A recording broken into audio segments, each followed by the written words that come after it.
was a sunny afternoon when my group of friends and I finally decided to act on our idea to hunt in the forest where, after all, there were rumors about the legend of the missing hunter. Stories told around the campfire on camping nights always intrigued us. A hunter who ventured deep into those woods and never returned. The elders claimed that the forest had claimed his soul, and anyone who dared to enter might find what they never wished for. Despite the warnings and the fear surrounding that legend, the excitement of exploring the unknown drew us in even more. With our backpacks loaded and rifles at the ready, we entered the forest, immersed in the natural beauty around us. The aroma of pine and damp leaves filled the air, and laughter echoed among the trees. The enthusiasm was palpable, although a slight unease settled in the back of my mind. The forest felt denser with each step, as if it were watching us, but the adrenaline clouded my senses. I didn't believe in ghost stories. After all, we were just young people ready for an adventure. As we ventured further, the sounds of nature began to change. The birds that had been singing now fell silent, and the wind that had previously blown softly became an unsettling moan. The atmosphere grew heavy with tension, and a strange feeling that something was wrong began to settle in. One of my friends, always the most superstitious of the group, suggested that we should turn back, but the challenge was too strong, and my pride prevented me from retreating. Then we stumbled upon what appeared to be an old hunting trail. The vegetation was thinner, and the ground was covered with dry leaves. As we continued, some marks on the ground caught our attention. It was hard to tell whether they were human footprints or something else.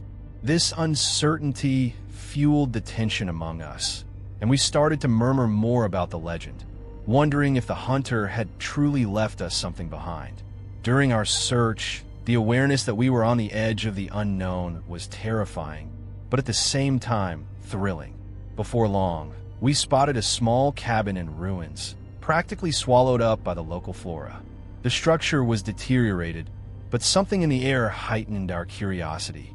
At first, we thought we could explore and see if there were any clues about what had happened there. We summoned our courage and approached, but soon an overwhelming sense of despair took hold. The door creaked and groaned as if it were alive, and the presence of a place that was not only desolate, but also charged with stories disturbed the atmosphere. Once inside, we discovered evidence of the missing hunter, yellowed photographs and dusty old notes. As I flipped through the pages, I realized they contained accounts of hunts, but they also spoke of something much more sinister. Whispers that followed him, visions of a malignant presence lurking between the trees. The writings unsettled us, and one in particular, marked with a date and a recurring phrase, read, "The forest must not be underestimated. It holds many secrets." Panic began to manifest among us, and without warning, we heard a snap from outside the cabin. The group froze, and a chill swept over us. The voices from the notes now echoed in my mind, and the realization that we were surrounded by something we couldn't see left us paralyzed. Fear infiltrated the air like a dense fog, and the certainty that the legend had a grain of truth felt like a nightmare now. We decided it was time to leave, but just as we thought we could escape, a shadow dashed quickly across the entrance of the cabin. Panic set in, causing us to scatter in different directions, as if the forest itself were determined to separate us. Adrenaline surged through our bodies as we tried to reorient ourselves, unsure if we were being followed or if our minds were simply playing tricks on us. We finally regrouped near the old hunting trail, panting and terrified, and it became clear that the experience had turned into much more than just a simple hunt. The stories we once shared with laughter now felt alarming, and the forest, which had seemed like just an adventure, had become a labyrinth of horrors and mysteries. The footprints that once carried us along the trail now seemed to lead us into a trap, each shadow transforming into allies of our fears. Looking into my friend's eyes, we all had the same expression, a mix of confusion and dread. It was as if the forest were closing in on us, each tree becoming a sentinel of secrets. Feeling the pressure of the situation, I suggested that we move quickly and find our way back. What had once been pure curiosity was now a desperate cry for survival. As we began to walk, the whispers returned, more intense than before. It felt as if the forest itself was whispering unfinished stories, the pain of those who had faced the same terror. "We need to stick together," shouted one of my friends, panic resonating in his voice. As we ran, what surrounded us became even more confusing. The shadows with distorted outlines seemed to follow us, and we couldn't distinguish what was real from what was merely a product of our heightened imagination. As we pushed forward, the scene became more surreal. The path that used to be straight now transformed into a series of forks, and the forest felt like it was closing in around us. The sight of towering trees became perplexing barriers. Each time we tried to navigate using the scant memories of where we had come from, the feeling of being lost grew stronger. My heart raced with surges of adrenaline, and the certainty that something was watching us kept us on high alert. In the midst of this chaos, we stumbled upon an opening that looked like a small clearing. The sunlight was weak there, almost like a distant beacon, but still enough to notice the small, forgotten objects scattered around, fragments of the past. In the center of the clearing, an ancient altar was covered with a layer of moss and dry leaves, and we immediately knew that those who had been there before us had become part of the story that now haunted our hearts. The altar emanated a singular energy, as if it were calling out to us, but in a way that strangely gave us chills. Desperate for any answers, we decided to investigate further. What we sensed was that the forest wanted us to delve deeper into its secrets. As we approached the altar, one of my friends seemed to have a similar experience to mine, something that was shaping into a way to address the echoing voices. He began to whisper words that sounded like prayers or invocations, and the shadows around us seemed to hesitate, creating a small space of light where we could gather. Finally, courage crystallized among us. We came together and decided to follow the voices, to explore what had been hidden beneath the layers of supernatural mist. The idea of uncovering what the ancients had tried to conceal was terrifying, but driven by an inexplicable urge to discover the truth, we followed the path that emerged between the shadows and our nervous laughter. With each step, the identity of the missing hunter drew closer to the surface. But as we advanced, it became evident that we were heading toward a destiny that was not just revealing, but also a trap. The voices grew louder, colder, almost as if the very environment was trying to push us away. The ground beneath our feet began to vibrate, and the sensation of being surrounded by a malignant presence intensified. The temptations to retreat surged, but instead, as if hypnotized, we pressed on. The trees seemed to absorb us, and it was at that moment that the truth hit us. The forest was not only hiding from us, but also revealing our own potential to unravel our deepest fears. What had once been a simple outing transformed into a demonstration of courage. As the voices echoed in unison, the awareness that we were connected to those who came before us became a symbol of resistance. Upon reaching a small circle of light, I realized that the experience had taught us that even in the midst of horror, we could find strength in the unknown. What had once been shadows now manifested as echoes of the stories that needed to be told. And in that space under the light, we found not only our fears, but the opportunity to transform darkness into light.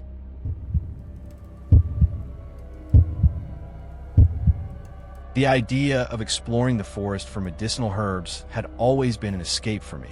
For decades, nature had become my refuge, a place where silence and healing intertwined to help me find balance amid the chaos of life. When I set out on a sunny morning, I hoped to collect some common herbs that grew in my area. However, as I ventured deeper along the familiar trail, something unexpected caught my attention. I walked for over an hour, the fresh scent of the forest enveloping me, when I spotted what appeared to be a patch of plants I had never seen before. The leaves were a deep, vivid green, glimmering almost unnaturally under the filtered sunlight. My instincts cautioned me about what I was about to do, but curiosity outweighed my caution. I approached, examining the contours of the intriguing plants that seemed to vibrate with their own energy. Maybe this could be useful, I thought, unaware that it could lead me to a terrifying surprise. As I began to harvest the leaves, a strange sensation settled into my surroundings. The air grew heavy, and then I heard a noise nearby, a faint rustling, like leaves moving in a way that didn't match the breeze. I tried to ignore it and continued pulling the herbs, but the sound slowly intensified behind me, and a chill ran down my spine. It felt like something or someone was watching me, judging my audacity to intrude in a space that didn't belong to me. The tension escalated with every second, and just as I turned around, I saw a shadow moving swiftly between the trees. Whatever was approaching did not want me there. The air became charged with an energy I couldn't comprehend, and even though I knew fear could paralyze me, I decided that we needed to leave that place. But the urgency to get out felt trapped in an invisible web of a force that kept us subdued. As I attempted to back away, I realized that the plants, which had once seemed inviting, now turned into a hostile territory. The leaves swayed violently, as if trying to push me away, and the shadows around me seemed to intensify. The earth had a voice, echoing in a deep whisper, "You are not welcome here." Anguish welled up in my chest, and I knew I needed to flee before something worse happened. The call for safety in the forest became increasingly real, but the desire to harvest those strange plants continued to tug me backward. In a blind rush to escape, I retraced the path I had come, but everything seemed distorted. The trees now formed barriers that hindered my passage, and the fear of being pursued became overwhelming. I felt the shadows closing in on me, and the sound of branches snapping behind me echoed like a warning bell, instigating a primal fight for survival. The thought that those unknown plants could lead me to an unknown fate solidified in my mind, and each step became a battle against that sense of despair. Finally, I managed to find a more open space, and as I raced forward, I glanced back one last time to see the shadows retreat into the trees, as if whatever was pursuing me was withdrawing into the safety of its domain. The noises subsided, but the lesson I took from the forest would be far more grave. Harvesting those herbs had turned into a terrifying chapter of an experience I would need to grapple with. I knew that, in the end, there were things that remained hidden, and we must always respect the boundaries of what we do not understand. Back in the safety of my home, fear still gripped my stomach tightly. I tried to ignore the visions of those plants as I prepared some teas, but the idea that something sinister lurked behind the shadows of enchanting beauty lingered in my mind. The desire to explore the forest had now morphed into doubt about what I was doing there, as if there were forces playing with my understanding of what was beautiful. The following nights were filled with nightmares and whispers, echoes of the voices I had heard in the shadows. I felt a connection between myself and those plants that I could not ignore. I would wake in the darkness, my heart racing, feeling as if I were being watched. Shadows danced on the walls of my room, and even with the lights on, I couldn't escape the panic that had settled in. I knew I needed to free myself from that fear. I couldn't let what I found in the forest imprison me. So, I decided I had to return, not to gather herbs, but to confront whatever had followed me home. The next day, I went back to the forest with a flashlight, determined to uncover the truth behind those strange plants. The sun was high, but it wasn't warmth that filled the air. There was a sepulchral stillness, as if nature were holding its breath, waiting for something that couldn't happen. As I arrived at the spot where I had discovered the patch, a chilling resemblance seemed to envelop the area. The sense of security I had felt on the first trail now felt like a distant memory. Each step I took was heavy, and the sensation of being watched still lingered. The plants rose before me, majestic and threatening. What had once been mere herbs had transformed into disguised monsters, and I recalled what I had felt the first time I encountered them. I gazed closely, and amidst the undergrowth, I noticed a wide variety beyond what I had sought. Some had sharp thorns, while others moved subtly, as if trying to lure me in. The idea that there was intelligence behind them became clearer, whispering softly in my ears, "You do not belong here." With each breath, the shadows began to form again. The air grew thick with a sweet, cloying smell that dulled my senses. The voices that had once quieted now turned into laments, and I felt myself being pulled into those emotions. I knew I needed to act, but what could I do? What was reality and what was illusion? Amidst the terror swelling in my heart, I thought back to the last time I was here and the sense of unity I had felt. Deciding to return should mean I could also find freedom. I closed my eyes for a moment, trying to regain my composure.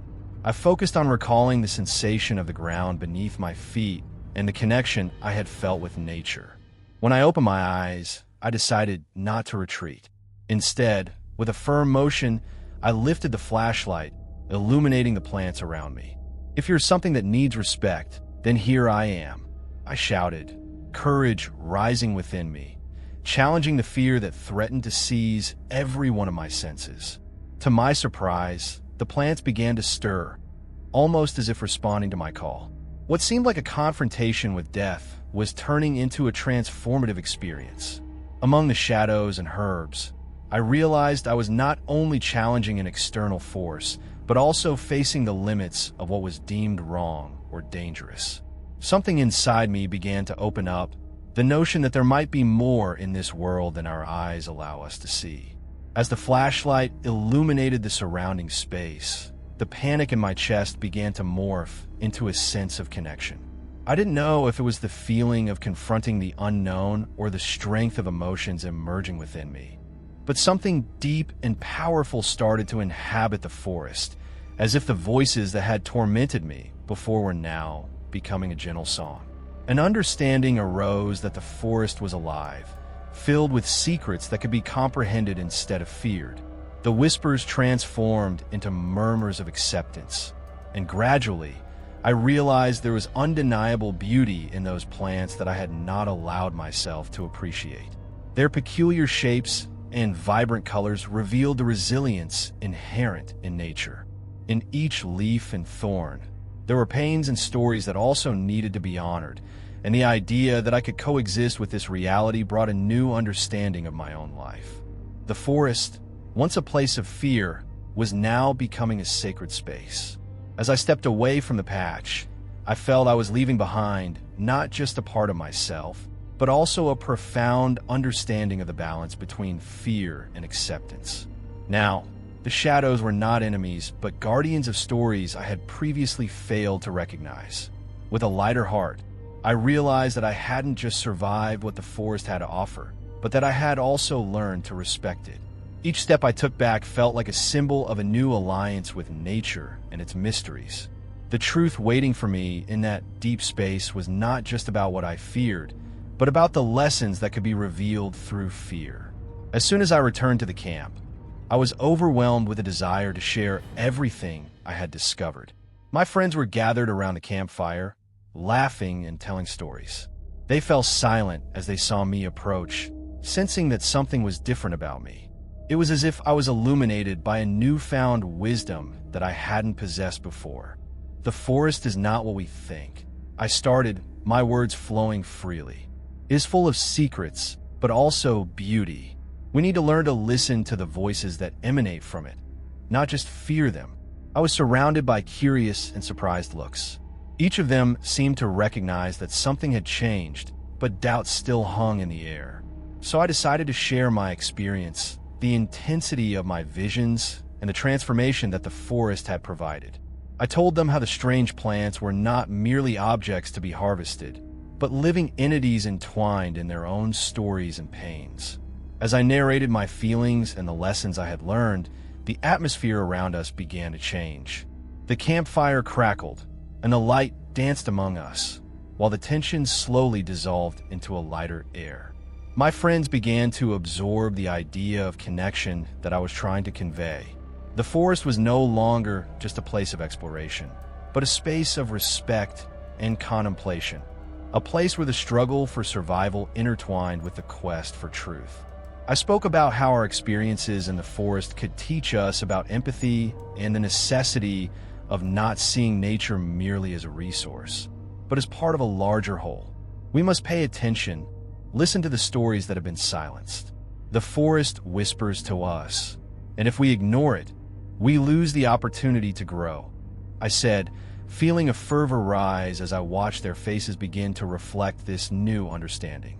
The idea that each of us could be part of that inclusion solidified into a shared realization. The conversation unfolded into a vigorous discussion about how we could honor what had been revealed. We decided that instead of leaving at dawn, it would be best to spend one more night under the stars, holding a ceremony in tribute to the forest and the stories it kept. The idea was met with enthusiasm, and soon we all began to gather elements from our surroundings to prepare what would become a tribute to the connection between us and nature. That night, as we came together, the energy was alive. We constructed a small altar with flowers, stones, and other items symbolizing our respect for the voices of the forest. As we began to share our experiences, I noticed each of us shedding weights we had previously carried. It was a moment of healing, and the realization that the forest tells stories reminded us that we are all interconnected. As we shared, the shadows of the tall trees seemed to move closer and listen, the gentle breeze wrapping around our bodies with an unusual tenderness. The past had not vanished, but the pain became a space of acceptance, a way to honor those who taught us to listen.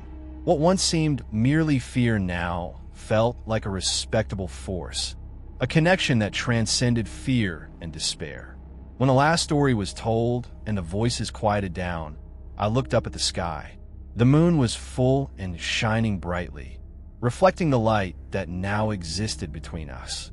I felt that we had accomplished something extraordinary. We had not only faced what we feared, but we had also united around what we learned along the way. The commitment to respect nature and the voices it carries was more than an act. It was a promise established among us. As the early morning hours passed and sleep began to settle in, the echoes of our conversations and the whispers of the forest still danced in our ears.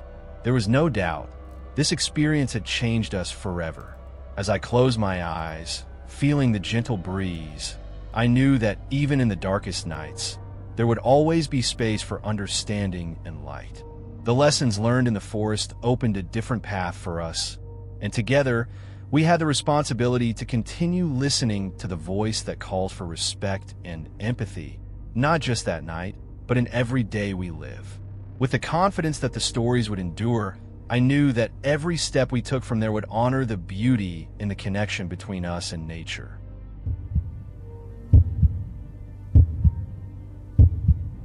The journey to this isolated area started as a dream. I, a geologist passionate about uncovering the secrets of the Earth, was about to explore a region where few had set foot. Tales were told of an ancient civilization that, according to the accounts, had left deep marks on the landscape. Upon arrival, it felt like stepping into another time, where every rock seemed to whisper secrets, inviting me to discover what lay hidden beneath the surface. The first few days were filled with euphoria and wonder. I spent hours collecting samples and examining rock formations. The atmosphere was charged with a mysticism I couldn't explain. The trees around me seemed ancient and wise, and nature presented itself in its purest form. But as the days passed, an unease began to settle within me. Something felt different. The air was heavy, and a deep silence surrounded my research. The wind carried a distant lament, as if the earth itself were warning me. On the fourth night, after a long and tiring day of exploration, I noticed that the darkness was more profound than before. The sounds of the forest became almost deafening, and suddenly, a feeling of being watched overtook me. The trees seemed to move with more ferocity, and the branches scratched the ground at an accelerated pace. I tried to brush it off, but during my investigations, small anomalies became apparent. Layers of soil that seemed incorrect, and the stones bore patterns I could not ignore. I began to notice marks, ancient symbols carved into the rocks surrounding the area. The civilization I had been seeking was revealing itself, but nature was manifesting as well. In the following days, as I examined the inscriptions on the stones, I started to uncover stories whispering between the lines. They were accounts of a people who had lived in harmony with the land, but tragically became victims of their own creations. The notes served as a warning about what would happen when people deplete the Earth's resources without respect. The feeling that filled me was intensifying. It was as if, in unearthing forgotten secrets, I was also awakening nature's wrath. As I dug deeper, I could feel the atmosphere shift. The wind picked up, bringing an uncomfortable buzzing, as if nature itself were trying to warn me to turn back. One morning, as I stepped out of my tent, I found devastation all around me. A storm seemed to have swept through the area overnight, but I had no recollection of hearing anything. Fallen trees, debris scattered throughout the camp. The earth was rebelling against my presence, and the sense of being an intruder grew stronger. I came to believe that the whispers had become silent screams, pleading for me to leave what I had uncovered. With a lump in my throat, I realized I had crossed an invisible line. Nature not only fights for itself, but also defends what belongs to it. And the message I was uncovering was both a privilege and a curse. The voices carried on the wind seemed to cry out in warning. It was time to leave, but the desire to understand more pulled me back. Amidst the echoes of a civilization that once thrived, now relegated to a reminder that our love for the land should never be forgotten. On that last night, the camp became shrouded in dense fog, and the environment around me turned unrecognizable. With wide eyes, I felt a constant pressure in my chest, as if I were being confined. I gazed at the stars, which were nearly obscured by the mist, and in a moment of desperation, I implored nature to let me leave in peace. Yet still, the insinuations of the trees and shadows seemed to draw closer, as if they could hear my thoughts. The next morning, as I packed my gear to leave, a feeling of discomfort accompanied me. The inscriptions on the stones now seemed to awaken one last warning, not just about what had happened in the past, but what could happen in the future. As I departed, I clutched my journal against my chest, filled with knowledge that I now carried with me. A responsibility not only to myself, but to those who would come after. What I was about to weave from the pain of that civilization would not be in vain. I knew I carried a truth that needed to be shared. The experience of unearthing the ghosts of a forgotten civilization taught me that the earth does not forget. It remembers everything. What I had learned in the depths of the forest was more than just remnants of a lost people. It was a reminder that respect for nature and its voices is still vital. Every step I took leaving that place was a step toward recognizing that humanity and the environment are interconnected in ways we cannot ignore. As I walked back along the path I had taken to arrive, I felt the weight of the invisible stares from the trees and the fog surrounding me. The sensation that the forest wanted to convey something to me lingered. The silent voices wouldn't quiet down. I continued to hear them as an echo in my mind, each whispered word transforming into a haunting plea to be acknowledged. The markings in the earth, the whispers in the wind, everything seemed to blend into a symphony of warning. The decision to document everything I had encountered, including the stories I couldn't fully grasp, became even more urgent. Once I returned home, I seized every moment I had to organize my journal, writing down the experiences, lessons, and truths I had received. I knew I could not forget the deeds of the past. They were the foundation for what was to come and deserved to be transformed into learning. I emphasized the importance of respecting the land, the reality that nature should be preserved and cared for. As I wrote, a sense of responsibility emerged. The forest was screaming through its shadows, asking me to give voice to those forgotten stories. I began reaching out to environmental activism groups and local organizations that lobbied for the preservation of nature. I needed to share what I had discovered. This was not just about protecting a space, but about honoring historical legacies that had been forgotten, giving voice to all who had been silenced. As the months passed, my project began to take shape. We organized lectures and community events where people could understand the importance of respecting the environment and its stories. It grew into a movement, a way to foster a deeper awareness of nature. And as the momentum built, I realized that the echoes of the voices I had heard were not just a distant past. They were becoming an impetus for the future. Finally, when the day of the big event arrived, I felt a weight in those moments. The recognition that I was not only honoring the voices of the past, but also inspiring a new future. As I spoke about what I had discovered in the forest, the faces of the audience were attentive and understanding. I felt that, through empathy and comprehension, we were capable of forging an immense bond with the land and its stories. What should have been a personal getaway transformed into a collective journey of learning and growth, and every voice that joined our movement became a light in the darkness. We were not just defenders of the land.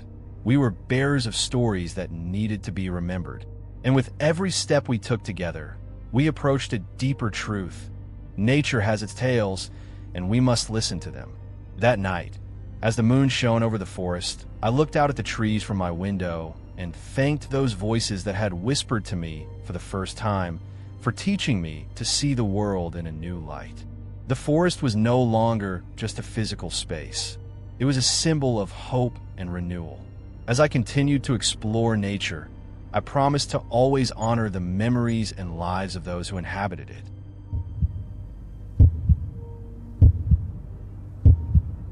Fishing had always been my refuge, a space of tranquility where I could disconnect and reconnect with nature. I had chosen a remote spot, a part of the river that many said had a special charm. I arrived on a cool morning, the fog rising gently from the water's surface.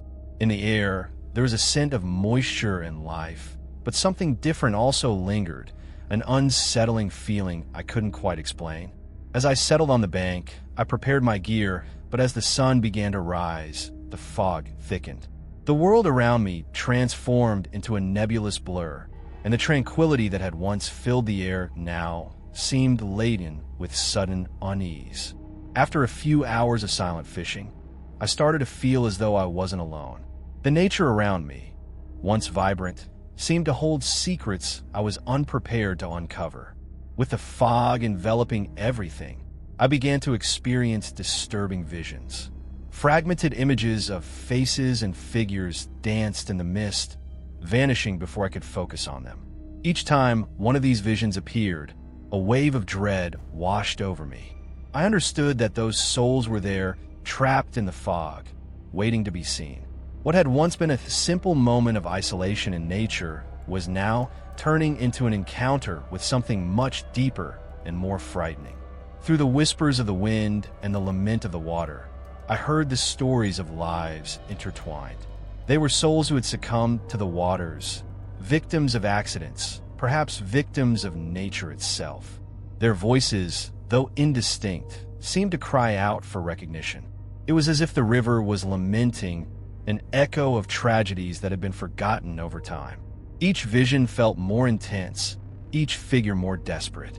I tried to focus on what I was there to do, but fishing felt trivial in comparison. The need to understand what was happening overpowered me. The visions grew stronger, and reality began to dissolve into a mist that threatened to trap me in the past. The line between what was real and what was an echo of pain became less distinct with each moment. I decided I needed to venture deeper into the fog in the hope of finding answers. With my heart racing, I untied the boat that was moored and paddled slowly against the current. Each stroke seemed to draw them closer, the souls pleading for help. And as the boat moved, the visions became clearer. What could have been just a day of fishing was quickly turning into an agonizing journey in search of the meaning behind that shared pain. The fog surrounded me. I could no longer hear the sounds of nature. It was as if everything had been silenced.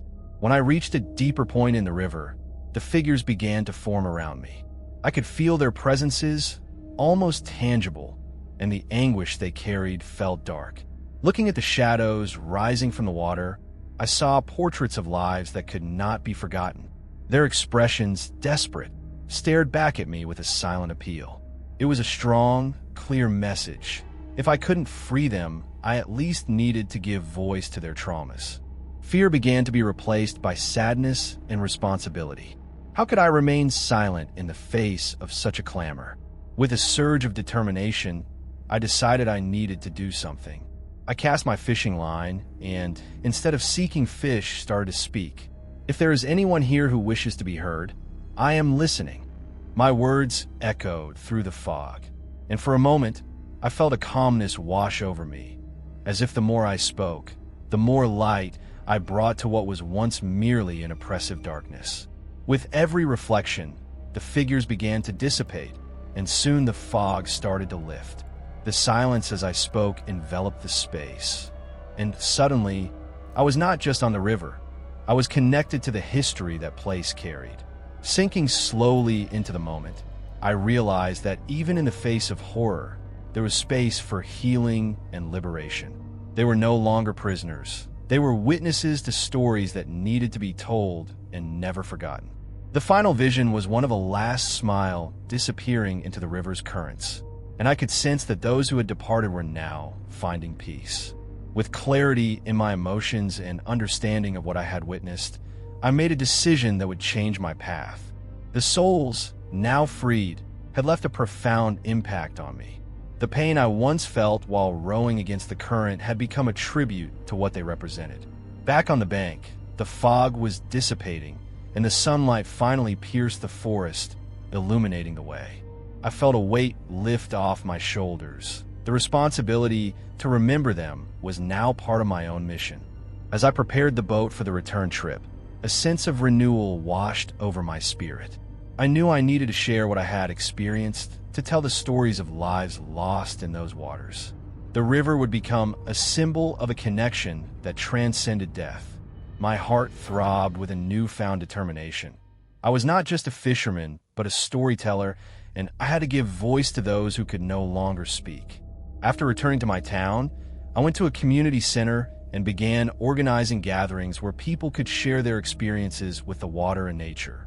I invited friends and neighbors, creating a space where everyone could talk about the memories and tragedies surrounding the river. As the meetings progressed, I realized that everyone had their own stories of loss, and each account became a precious piece of a mosaic of pain and hope. The conversations revealed a powerful truth. The river, which was a place of serenity, also held deep secrets, and thus a collective responsibility took shape. Each generation had its stories, and by sharing them, we initiated a much-needed healing process. Otherwise, these echoes could turn into laments, an endless repetition of pain that no one wished to endure.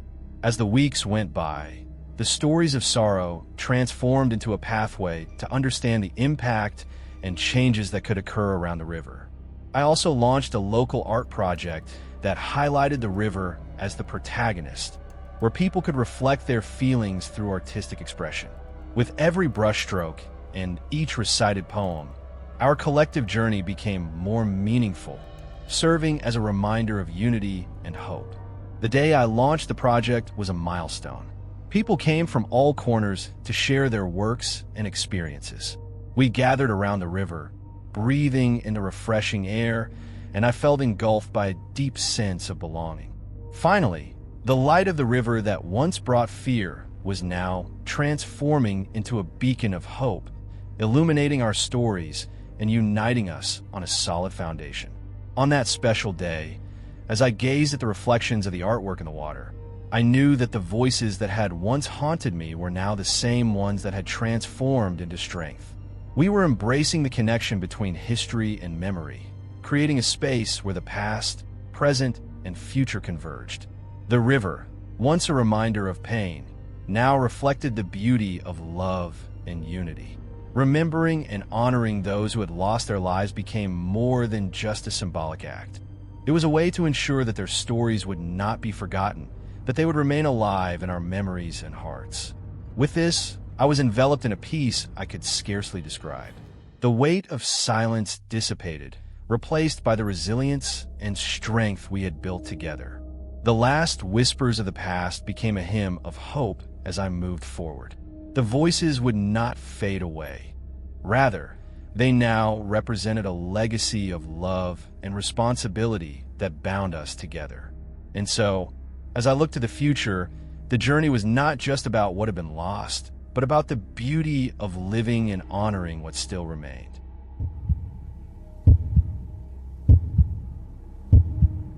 The idea of documenting wildlife in a remote forest felt like a dream for our team of filmmakers. We were excited, immersed in anticipation of capturing rare moments in nature, far away from urban pollution. Upon arriving, the forest presented itself in a magical light, with sunlight streaming through the tree canopies, creating a natural spectacle. However, as we began our work, there was an unsettling feeling in the air, something that seemed to whisper among the leaves. In the first few days, I thought everything was going according to plan. We filmed, capturing stunning images of animals and immersing ourselves in the raw beauty of nature. But it was on our third day that everything changed. During one of the recordings, we stumbled upon a blood trail on the ground. Just a few drops, but enough to ignite a spark of discomfort in me. The team, skeptical, started joking about how the marks were from some predator, but the lightness of the conversation quickly faded. No one was laughing anymore when we decided to investigate further. We followed the trail deeper into the forest, and the air began to shift. The birdsong abruptly ceased, and an eerie weight surrounded us. With each step, our unease intensified, and the feeling that we were not alone in those woods settled heavily in our hearts. The trees seemed to shift in strange directions, and shadows that danced between the trunks appeared to observe our movements, as if the forest were alive and watchful. And while I was filming, a shiver ran down my spine, not merely from the cold. When we reached a clearing, the scene we encountered turned my stomach.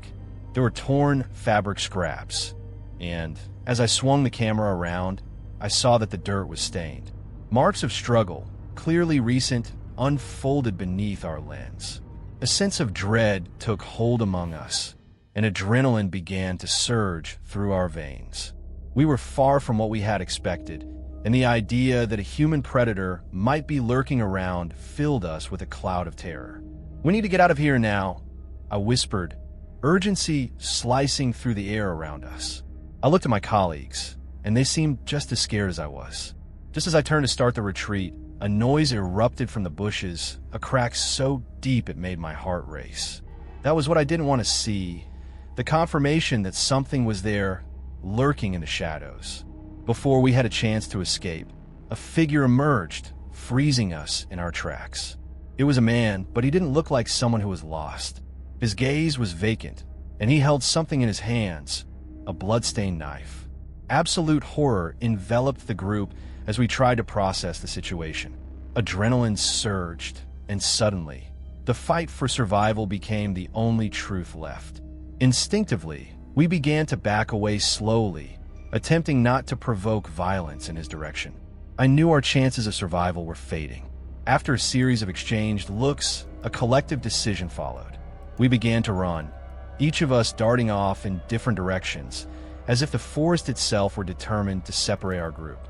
Adrenaline shot through our bodies as we tried to reorient ourselves, unsure if we were being followed or if our minds were just playing tricks on us. We finally regrouped near the old hunting trail, panting and terrified, making it clear that the experience had become much more than just a simple hunt.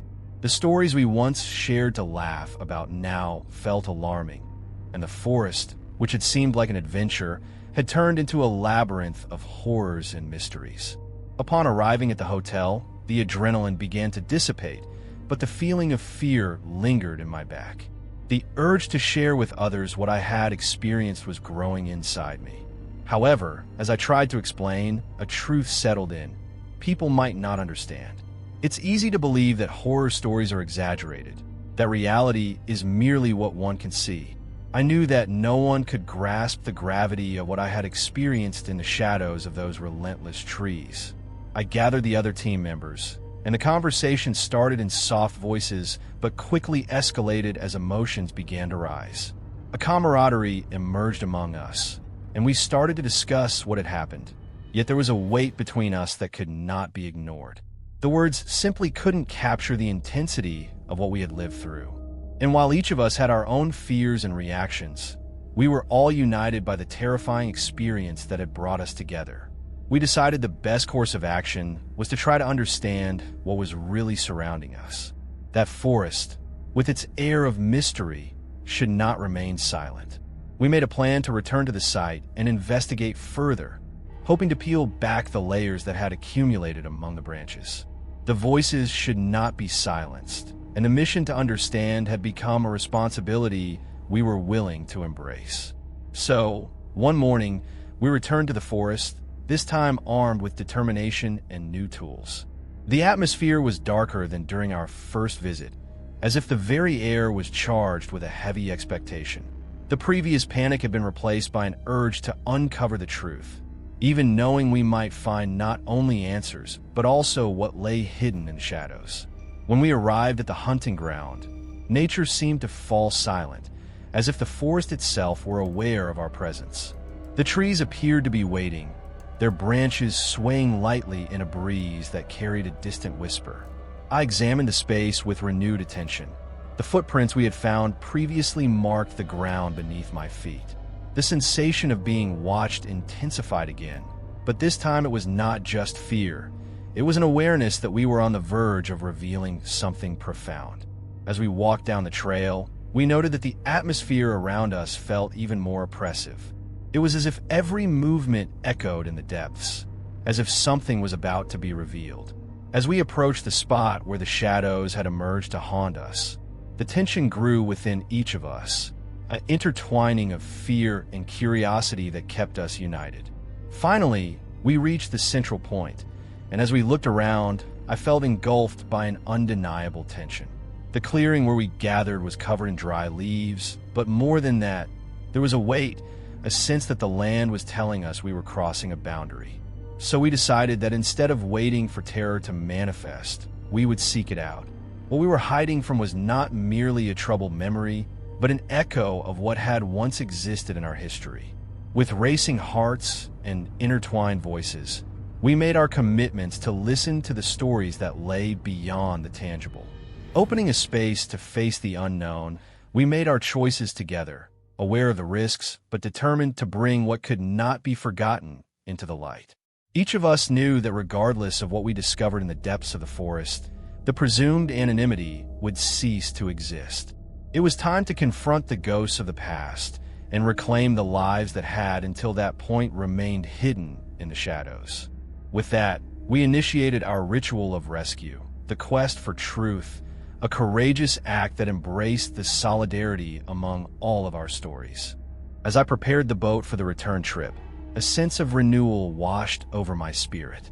I knew I needed to share what I had experienced, to tell the stories of lives lost in those waters.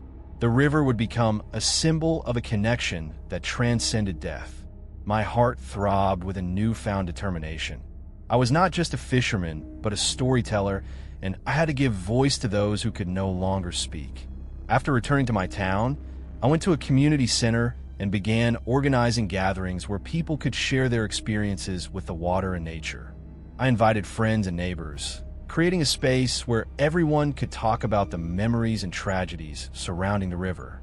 As the meetings progressed, I realized that everyone had their own stories of loss, and each account became a precious piece of a mosaic of pain and hope. The conversations revealed a powerful truth. The river, which was a place of serenity, also held deep secrets, and thus a collective responsibility took shape. Each generation had its stories, and by sharing them, we initiated a much-needed healing process. Otherwise, these echoes could turn into laments, an endless repetition of pain that no one wished to endure.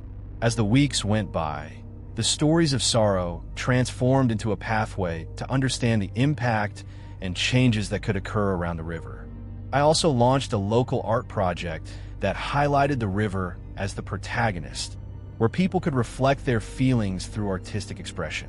With every brushstroke and each recited poem, our collective journey became more meaningful, serving as a reminder of unity and hope.